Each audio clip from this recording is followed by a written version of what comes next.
We made an unbelievable mistake in the last 6 months. In fact, I've done a lot of research on this. The lockdowns will go down as one of the worst decisions ever made in the history of our country, bar none.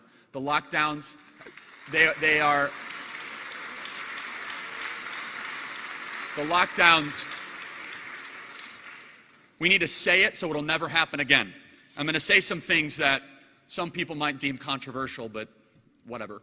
The lockdowns are a luxury of the rich. If you have money, you can survive a lockdown. If you don't, you have to fight and barely get by. Every metric we have for a declining society is up. Every metric. Because of these lockdowns, 150 million more people worldwide will go into extreme poverty. 150 million people worldwide, because we decided to shut off global supply chains, shut off the movement of people, goods, and services. 15,000 scientists just signed the Barrington Declaration that said the lockdowns are the greatest threat to human health.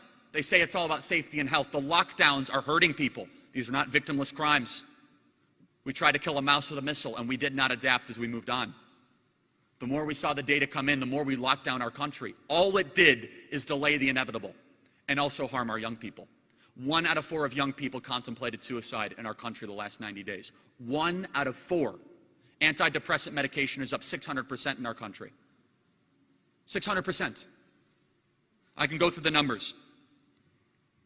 40% of U.S. adults reported struggling with mental health, up from 6% last year. U.S. Army suicides have increased 30% during the pandemic compared to 2019. The CDC, because of concerns about the Chinese coronavirus, estimated 41% of U.S. adults had delayed urgent medical care. They didn't want to go to the hospital. They thought they were going to get hurt. How about small businesses? Yelp, which all of you have used, say that 60% of their restaurants on their app will never reopen. 60%. Who owns small businesses? Who owns these restaurants? All of you guys out here. You guys know how hard it is.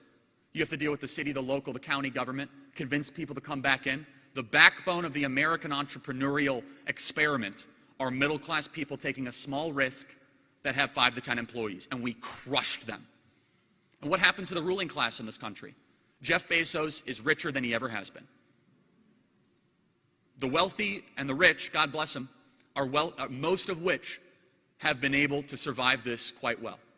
It is the collectivist class that has been calling the shots in this country that hurt the little guy through these lockdowns. And they say, well, it's to stop the spread. That's a lie. Never would you ever be able to stop the spread. You're just delaying the inevitable. You could temporarily slow it, you could temporarily stunt it, but it gave people false confidence in something that actually hurt real human beings.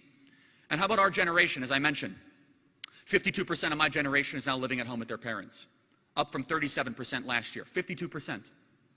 Again, I'm not trying to attack people that are living at home with their parents. Some people have no choice. They have no financial choice.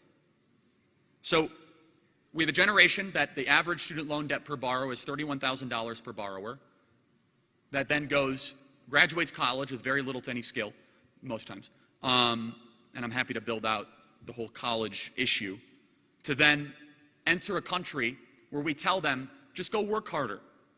Go work harder. Oh, I'm sorry, we shut down the country the last 9 months. And what we are playing with right now in Western society, if we do not fully reopen our economies and fully reopen our schools, will be irreparable damage to the backbone of our republic that will only give license to a socialist demagogue to get power.